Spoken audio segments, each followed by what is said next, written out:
tava bom, vai ficar agora.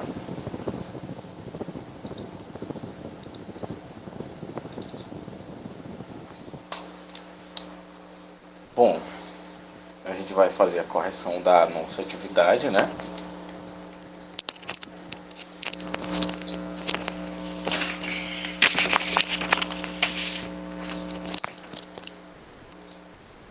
Botão errado. A gente já tá gravando, tá? Quem quiser pode já começar a colocar o nome. A gente ficou para corrigir a atividade da página 76, né? Página 77, aliás.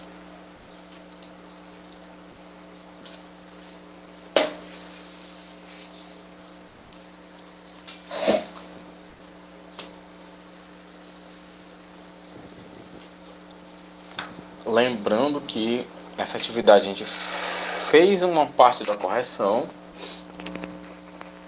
Eu acho que tem... Alguém, por favor, fale alguma coisa, porque eu acho que esse fone não está prestando.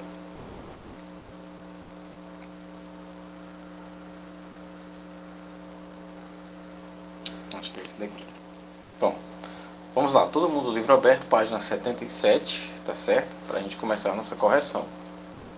Lembrando que tem algumas pessoas que ainda não mandaram, mas eu vou... Professor, Oi. a gente já corrigiu já. É porque teve umas pessoas que não mandaram e tinha umas pessoas que não estavam presentes aqui. Eu vou só dar uma passada rapidinha nas questões, tá? Tá. Que é pra gente partir pra próxima fase da nossa disciplina, tá bom? A primeira questão perguntava a que o autor se referia quando falava em mandar a conta dos acidentes para o SUS, né, para as famílias vizinhas à estrada em troca de alguns centavos, né? Que os donos dos bares em estradas admitem que a venda de bebida alcoólica, né, resumindo, era a ganância dos empresários, é responsável por um percentual maior de lucro, né? Por outro lado, eles não estavam dispostos a abrir mão disso, né? Resumindo, era isso. A segunda questão era a que o autor se refere com custos da falta de autocontrole dos donos de bares e de estradas e postos de gasolina, bares de estradas, aliás, e postos de gasolina. Esse autocontrole, essa falta de autocontrole, aliás, era o autocontrole dos donos, que eles não tinham esse autocontrole, né? Eles queriam vender a todo custo. A terceira questão, basicamente, era o seguinte: que tipo de predicado a gente encontra na oração abaixo e para você justificar, né? A gente dedicou uma aula quase inteira só sobre isso, né? Recapitulando, o predicado verbal é quando o núcleo, né? Quando a gente encontra no predicado, quando a gente tem um verbo nocional, aliás, que é um verbo de ação, né? Ou um verbo que indica um fato, um fenômeno natural, né? Predicado nominal é quando a gente tem verbo de ligação, que é o verbo relacional, estabelecendo relação com sujeito e predicado. E a gente tem um predicativo, né, que é a qualidade de um elemento, a caracterização de algum elemento. E o predicado verbo nominal é aquele predicado que temos um verbo de ação, um verbo nocional, e temos um predicativo também, né? Aqui, no caso, o nosso predicado vai ser, muito bem, Raíssa, predicado nominal, né? Porque o núcleo é a palavra estarrecedora, né? Estarrecedora estabelece característica para... Não, Pablo, não tem nada a ver com muitos verbos não, tá bom? Tem a ver com o fato de haver um verbo de ação, verbo nocional, certo? Quando temos um verbo nocional, a gente tem um predicado verbal. Por exemplo, Pablo fez a atividade. Então, Pablo correu ontem, né? Fez, né, o verbo fazer, não um verbo de ação. Correr, não é um verbo de ação. Então aqui a gente tem um predicado verbal. Agora, Pablo estava contente, o Pablo estava triste. O verbo estava aí, ele estabelece uma relação. Ele é um verbo de ligação. Estabelece uma relação entre quem? Entre o sujeito e o predicativo, né? E esse predicativo, aliás, entre o sujeito e o predicado. E dentro do predicado, a gente tem o predicativo, que é a característica com a qual o sujeito se encontra, certo? Por isso aqui, a lógica de argumento dos donos de estabelecimentos de beira de estrada é estarrecedora. Estarrecedora caracteriza a lógica de argumento, né? Ou seja, a lógica de argumento é estarrecedora. Esse estarrecedora dá uma característica para esse sujeito, para esse elemento, né? Que é a lógica de argumento. E a gente tem ali o é, a palavra é, como sendo verbo de ligação, né? Então, predicado nominal. Sempre importante a gente falar isso, que pode cair até numa prova, né? Talvez não minha. Segundo o autor, é coerente os empresários compararem a legislação brasileira com a dos Estados Unidos e da Europa? Sim ou não? E por quê, né? Lá, logo de cara a gente diz que não, né? Porque lá tem o incentivo, né, financeiro à venda de bebidas, mas a lei é mais dura, a fiscalização é mais rigorosa. Diferente daqui do Brasil, que o negócio é um pouquinho mais frouxo, né? Então, não dá para comparar uma coisa com a outra, né? Lá tem outros exemplos. E a quinta questão pedia, né? Para o autor, sustentabilidade tem a ver com responsabilidade. Responsabilidade individual, empresarial e coletiva, né? Aqui a gente falou um pouco sobre a culpa, né, dos acidentes. Tem que cair sobre quem, né? Você acha que é responsabilidade sobre a prevenção e redução de acidentes causados pela mistura de álcool e direção é dos donos de bares e postos? É do Estado? É dos motoristas? É de quem? A gente falou aqui que necessariamente a causa se dá, né, por um sistema educacional, né? A culpa é das pessoas, mas também é dos donos de bares? É, porque eles não têm uma certa educação que cria uma consciência sobre eles, que eles podem deixar de vender um dia ou em algum período da semana, né, do ano, por exemplo, carnaval, coisa assim, para reduzir os acidentes, né? É do Estado? Também. O Estado não promove essas campanhas de conscientização nas pessoas e nos empresários como deveria ser, né? A gente tem um monte de justificativa aqui. Bom, agora é o seguinte. Agora a gente vai realmente entrar num outro estágio, né?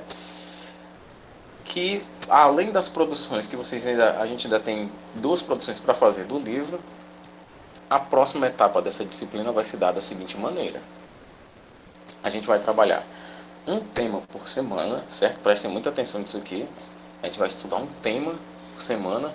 Pode ser político, pode ser um problema. Sempre vai ser um problema, tá? Político, social, cultural, científico, econômico. Sempre vai ser um problema dentro da realidade brasileira, tá? E sempre vai ser um tema da atualidade. A gente não vai falar muito do Brasil imperial, né, do Brasil colônia e coisas assim do gênero, tá bom? Antes disso, sim, Raíssa, vamos ler sim essa parte aqui, que é pra gente fazer essa produção aqui também do nosso editorial, tá bom? Os temas a gente vai trabalhar aqui, o Pablo. A gente vai discutir aqui, tá certo? É aqui que vai ser discutido. Mas eu vou pôr depois lá no Classroom, tá certo? Vamos lá. Deixa só eu ler o primeiro parágrafo, tá, Raíssa? Que você continua. Antes de começar a escrever, os textos jornalísticos, em geral, cumprem funções muito importantes para a sociedade. Eles informam as pessoas sobre fatos importantes, ajudam a construir opiniões, principalmente, né? Alertam sobre os problemas que estão, aliás, em nossa volta, e etc.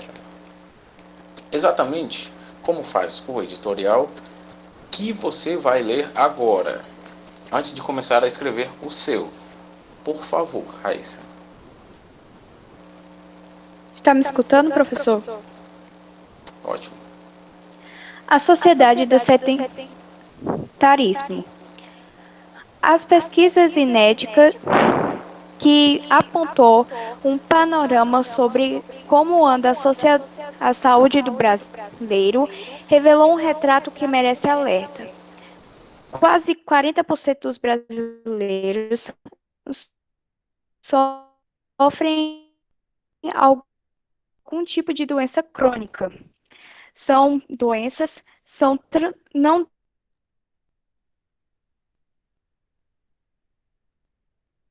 câncer, depressão, colesterol, diabetes, problemas cardiovasculares e acidente vascular cerebral, AVC, que já são responsáveis por 70% das mortes no país. Independentemente do tipo de patologia, cresce a cada dia o número de brasileiros que colaboram para ter a doença, ou seja, através de um comportamento sedentário, aliado a uma má alimentação, que são fatores de risco ou que ou desencadeiam ou pioram o quadro de doenças crônicas. Outro problema, e não menos grave, é o consumo de álcool, que está maior e se inicia cada vez mais cedo. Mais próximo ainda na nossa realidade é que os gaúchos lideram os índices nacionais no consumo de álcool. Nos dados são preocupantes na medida em que implicam diretamente na saúde pública, ou melhor, no Sistema Único de Saúde. A demanda cresce, aumenta as filas, os gastos públicos assumem patamares de dívida e os investimentos se tornam irrisórios diante das necessidades reais da população.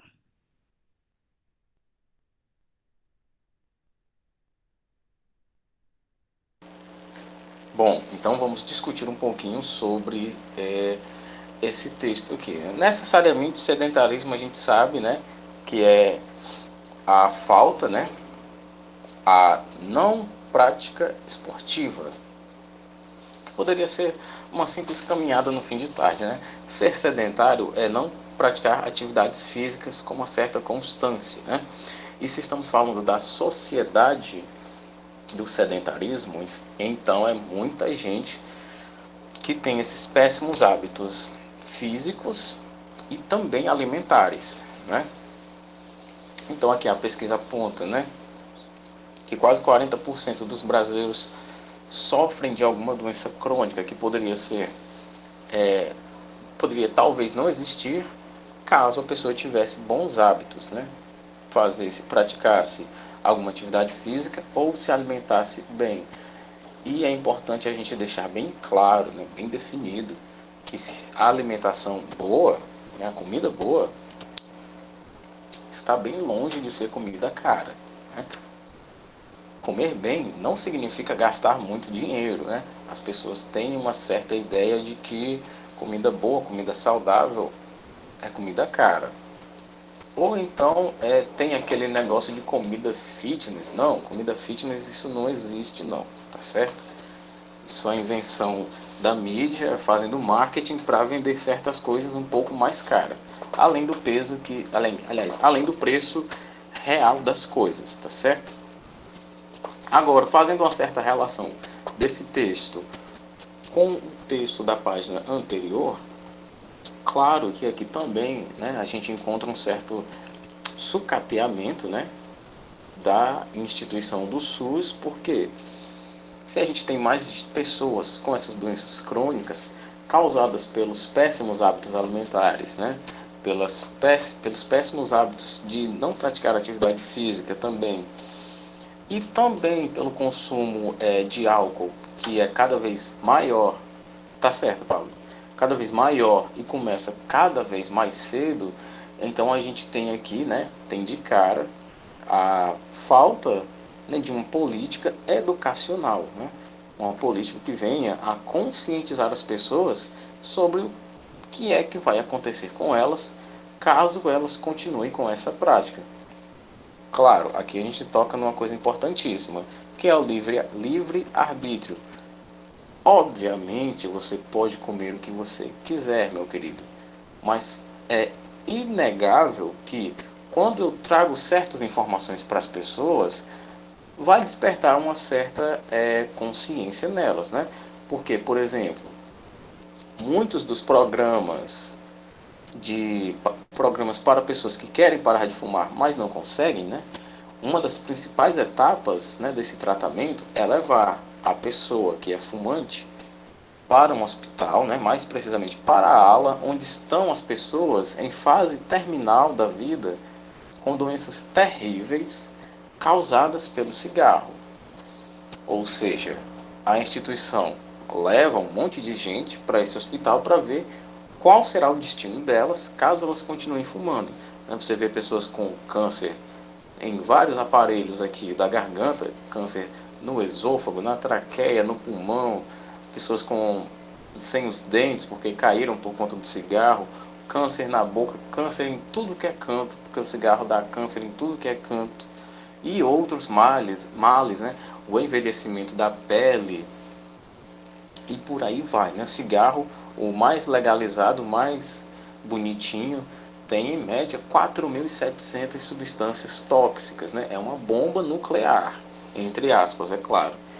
Então, quando você leva essas pessoas que querem parar de fumar para esse ambiente, para elas verem o que é que acontece com quem passa a vida inteira fumando, aquilo dá um certo choque de consciência. E a grande maioria, para não dizer todos, param de fumar a partir daquele momento. Então, voltando aqui para o texto, quando o governo, né, quando uma entidade, uma instituição traz essa política educacional do ponto de vista alimentar, claro que isso vai provocar uma certa, um despertar de consciência, vamos dizer assim, nessas pessoas, né? O que é mais interessante para você? Viver uma vida um pouquinho regrada aqui e acolá, ou correr o risco de um infarto, né? De não poder subir 3 degraus sem estar naquele estado ofegante, com a falta de ar. Daí para frente, você é quem escolhe. Mas claro que a maioria vai ter um certo despertar de consciência. E aqui na penúltima linha, né, fala que esses investimentos, né, passam a ser irrisórios, né, insignificantes. Ou seja, o governo investe em saúde, faz muitos investimentos, mas como a população não toma consciência dos seus hábitos, aqueles grandes investimentos deixam de ser grandes e passam a ser pequenos, porque a demanda que era isso aqui passou a ser isso aqui, e próximo ano vai ser isso aqui, e próximo ano isso, e no outro ano vai sempre a demanda aumenta, né? Sempre o número de ataques cardíacos aumenta, o número de AVC sempre aumenta, né? Causado por problemas de várias naturezas que sempre chegam no sedentarismo. Não é à toa que o título do texto é A Sociedade do Sedentarismo, né? E que nós estamos próximos dos Estados Unidos nesse ponto, certo? Então vamos lá, deixa que eu continuo o texto aqui. Sem a consciência da gravidade da situação, como eu falei, consciência, né? Os brasileiros estão cada vez mais acomodados. A falta de atividade física deixa sequelas e atinge quase a metade da população. O conceito básico de que a prevenção é o melhor remédio parece não estar sendo levado a sério. Do próximo parágrafo, tá, Maria? Muitos acabam aderindo a uma atividade física regular somente depois de muita insistência médica. Vá. O governo até investe em campanhas de prevenção, mas o efeito não tem sido definitivo para a solução do problema. O sedentarismo é, hoje, uma questão de saúde pública. Estimular hábitos saudáveis é um grande desafio para os governos. Afinal, são eles que pagam a conta. Mas assumir uma rotina com mais qualidade de vida depende da conscientização de cada brasileiro, que precisa entender os limites físicos e psicológicos de sua saúde. Dar o ritmo equilibrado para aliar o trabalho e a vida pessoal é um tratamento a longo prazo, que pode garantir uma boa saúde. Os brasileiros precisam se dar conta de que a cultura do consumismo de medicamentos deve ser evitada. O remédio precisa voltar a ser a exceção e a prevenção da doença, sim, deve ocorrer todos os dias. Então, aqui a gente tem um certo resumo, né, de tudo isso que eu falei sobre consciência. Tá certo, Laís. Você pode assistir no canal, a aula vai estar lá, tá certo? Mas se você quiser eu repito qualquer fala que você tenha perdido. Sim, aqui a gente tem um certo resumo de tudo que eu falei sobre ter consciência das coisas, sobre, tá certo, sobre essa questão do sedentarismo, mas é muito importante também que a gente fale que isso não afeta em nada o caráter da pessoa, né? A pessoa talvez ela possa levar uma vida de hábitos talvez não adequados, né? Eu não vou dizer certos nem errados, talvez não adequados do ponto de vista clínico, mas isso de maneira nenhuma vai alterar o caráter dela, certo? Isso não deve ser objeto de julgamento, né? Objeto de chacota, nem coisa parecida, nem objeto de bullying, nada do tipo, né? Aqui é apenas uma pesquisa de uma instituição científica, tá certo? É só isso. Agora, acho que vai dar tempo, então vamos lá. Sobre o nosso texto, né? As orientações se encontram na página 80. Agora, imagine que você trabalha como editor-chefe em uma revista cujos leitores são, em sua maioria, pessoas que trabalham sentadas a maior parte do tempo. Ou seja, você trabalha numa revista, né? Você é o chefe de uma revista onde a maioria das pessoas trabalha sentada, certo? Leia com bastante atenção o editorial que aparece na seção antes de escrever, né? O texto é A Sociedade do Sedentarismo. Livros que tratam do assunto, só que no caso você vai pesquisar na internet, né? E outros materiais que discutem a questão do sedentarismo e suas consequências para a saúde dos indivíduos, né? As consequências do ponto de vista individual, né? Se você for uma pessoa sedentária, essas são as consequências para você, e se essa sociedade for sedentária, essas vão ser as consequências para a sociedade, né? Esse investimento maior na saúde que talvez poderia ser investido em outra coisa caso tivesse essa educação alimentar desde cedo, certo? O planejamento é simples, né? Estruture o seu editorial com introdução, desenvolvimento e conclusão, quase que um texto dissertativo argumentativo, né? Está entre a dissertação e o artigo de opinião, certo? Na introdução, deixe claro qual é o tema do seu texto, que obviamente, não preciso repetir, é o sedentarismo, certo?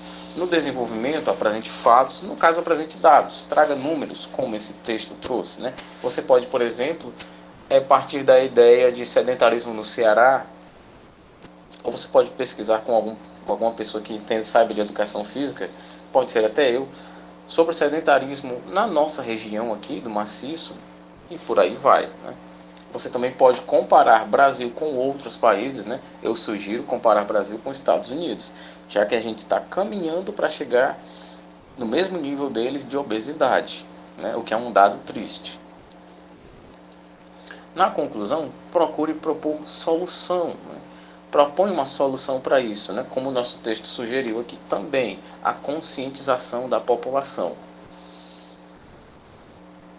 Pode sim, Júlia, com certeza. Eu adoro receber esse texto digitado, né, no computador ou no telefone mesmo, né?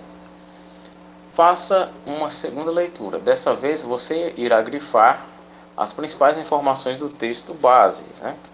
No caso, faça um rascunho e tire aqui as principais informações do texto base. Garanta que a linguagem esteja apropriada para o público-alvo.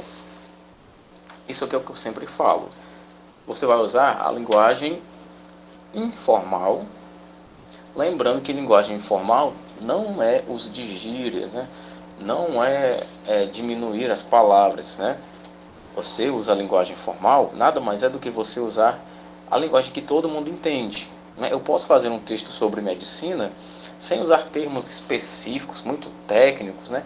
Sem usar termos que só quem é da área vai entender, né? Eu posso fazer um texto sobre carros sem usar termos muito específicos, muito formais, muito rebuscados, né? Eu uso uma linguagem informal, é uma linguagem popular, é o que eu sempre digo, uma linguagem para todo mundo, certo? E dê um título adequado para o seu texto, claro. Como é um texto muito passível de pesquisa, eu vou deixar mais orientações no Classroom, claro, e também vou deixar ali um mínimo de 15 linhas, tá bom? Que eu acredito que menos disso é um editorial muito fraco, né? 15 linhas é à mão, tá? Para quem vai digitar, pode fazer à mão e depois passa, digita, né? Faz o documento do Word ou faz o PDF, tá certo? Agora, eu acredito que a gente tem... Pode passar, é o mínimo que eu estou pedindo, 15 linhas, mas se você fizer 2 páginas, tá maravilhoso também. Agora é o seguinte, pessoal, não, de maneira nenhuma é agora, você vai pesquisar primeiro, isso aqui vai ficar para a nossa aula de sexta-feira, tá bom? Sexta-feira, que é a nossa próxima aula de produção, que a gente vai trabalhar outro tema e isso aqui vai ficar para trás, certo? Sim, terminamos o livro, mas a disciplina continua com toda a força. É o seguinte, agora a gente vai começar a estudar, né, os aspectos da cobrança. O que é para fazer é um texto, né, um editorial sobre o sedentarismo, tá certo? Walter, é um texto sobre o sedentarismo. As orientações estão na página 80, mas vão ter mais orientações no Classroom, tá certo? Bom, continuando. Agora a gente vai entrar em outra fase da disciplina. Né? A gente vai trabalhar a redação uma vez na semana, uma produção textual uma vez na semana. A gente vai estudar um tema, a gente vai produzir, entregá-lo na segunda aula. E nessa segunda aula a gente já vê outro tema, certo? E é muito importante que vocês obedeçam os prazos, porque assim que o tema fica para trás, ele não vai ser retomado, tá certo?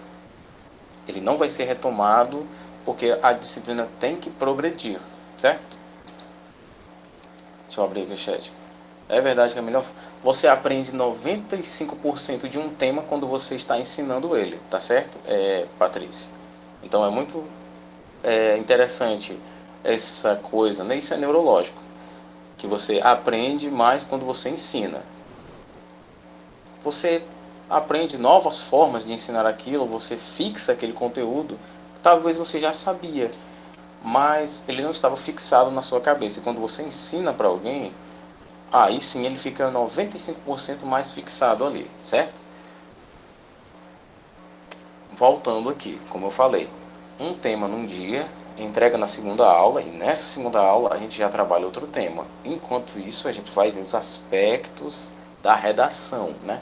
E vão ser aspectos bem detalhados para a gente fazer textos, ó, maravilhosos. Essa turma aqui, as duas, aliás, eu já corrigi vários textos de vocês muito bons mesmo. Então, não fiquem acanhados, tá bom? Produzam. Não, eu não vou mandar ler texto, não. Eu quero corrigir. Você vai mandar o texto só para mim.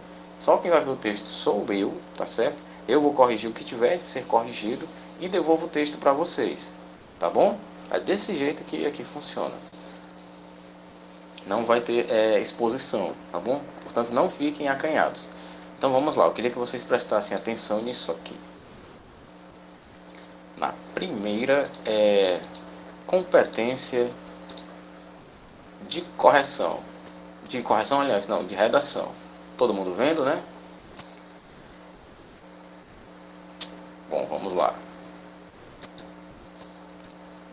A gente vai ver aqui a primeira competência de redação, né, que pede o seguinte.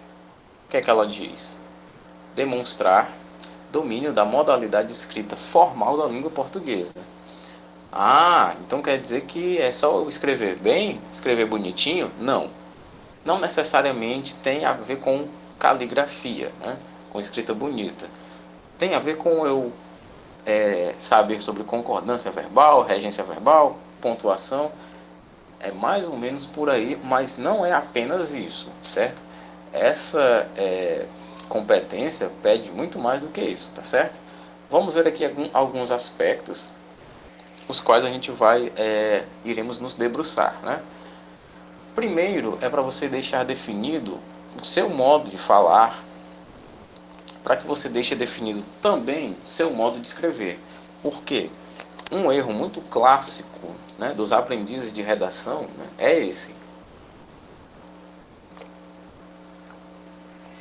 Escrever como se fala.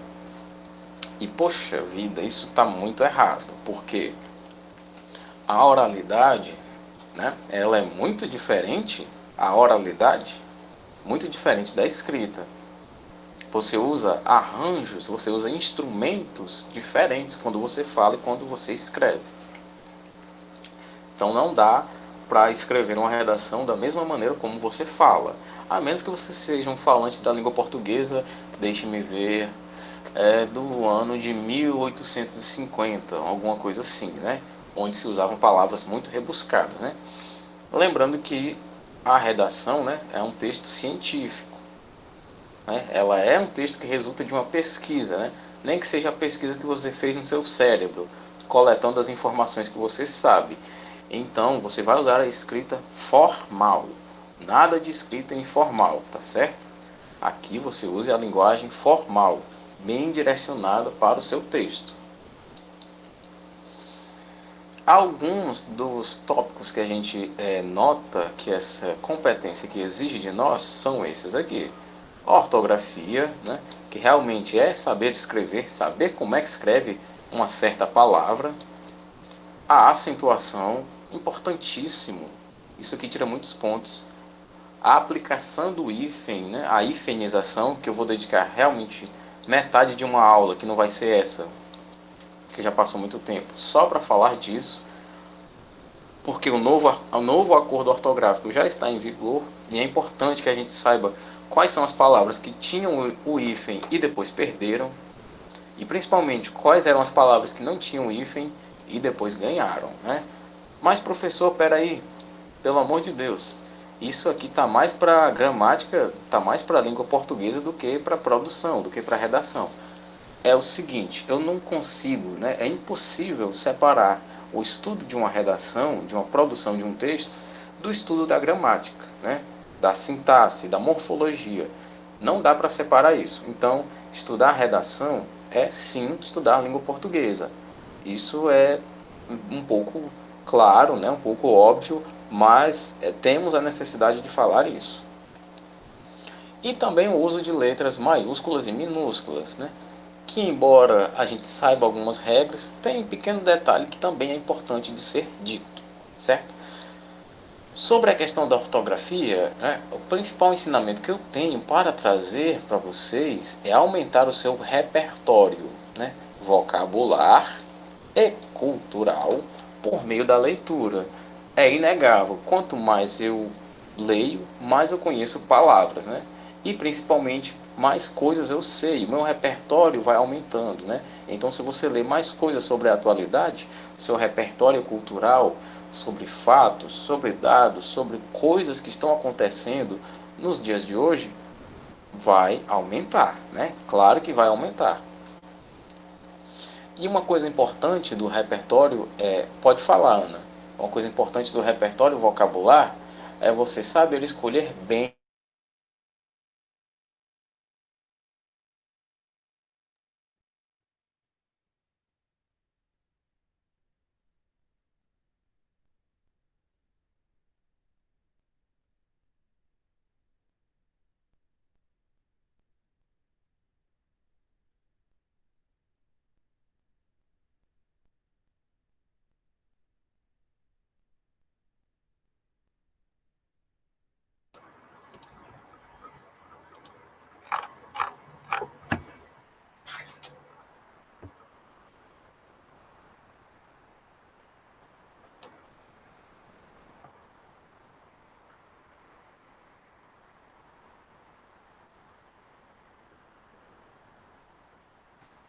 Vocês estão me vendo nessa outra câmera aqui agora? Pronto, então vai ser por aqui mesmo. Não vai ter problema aqui não.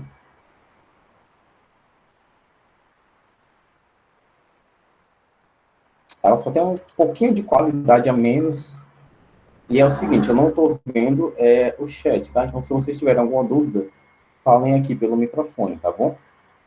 Infelizmente, eu não estou vendo vocês aqui. Quando eu também falo em repertório vocabular, eu estou falando da escolha das palavras, né? Da sua escolha vocabular. Se você, por exemplo, não souber a diferença entre uma palavra ou outra, e eu estou falando de ortografia mesmo, de como escrever a palavra, você escolhe algum sinônimo. Porque se você colocar, por exemplo, caçado, e o seu sentido de palavra fosse esse caçado aqui, vai gerar uma confusão muito grande, né? Porque esse caçado aqui é do verbo caçar, né? O caçador estava...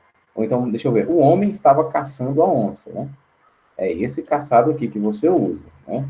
Ou então, esse outro daqui, o mandato do político, do deputado foi cassado, né? No sentido de anular. Note, anular, e aqui é promover a caça. São coisas totalmente diferentes, tá? Então, se você não está sabendo a diferença, procure um sinônimo, né?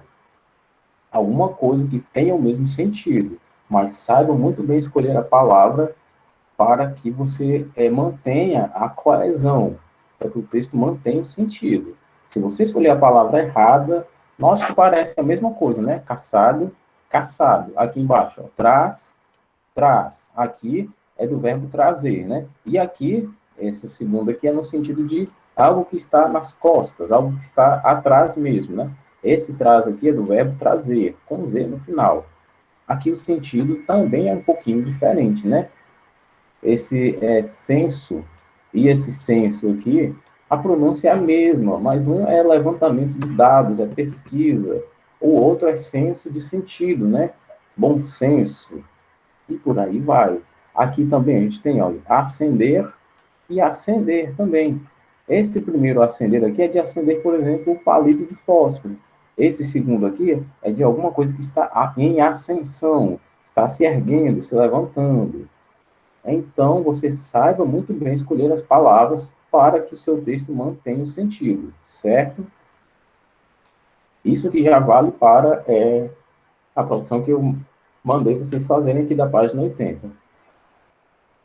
A separação das sílabas, né? Separação silábica é importante demais. Professor, pelo amor de Deus, a gente aprendeu a separar a sílaba faz muito tempo.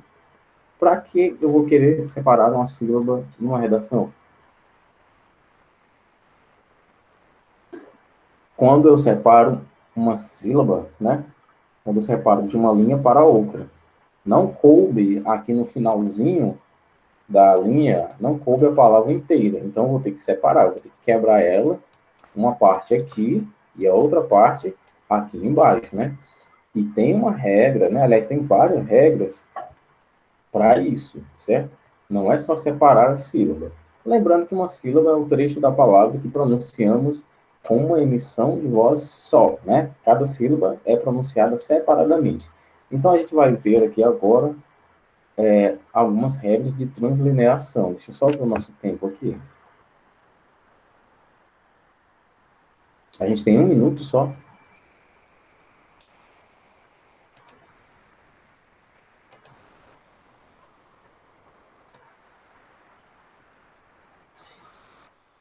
Professor, Oi. o senhor vai disponibilizar o slide no Google Sala de Aula?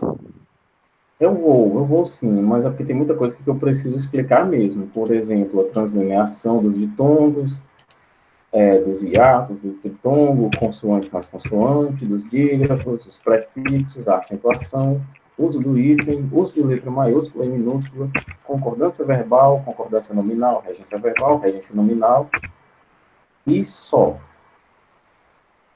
Isso da primeira é competência de redação, tá? Então, a gente vai ficar para falar sobre isso na próxima aula, tá certo? Lembrando que é bastante assunto, e eu vou disponibilizar o documento aqui, tá certo? A gente vai ter que, infelizmente, né, sair dessa aula para outra, que também vai ser minha, que é a aula de história, né? Então, eu vou parar a gravação e a gente começa de novo a gravação para outra aula, certo?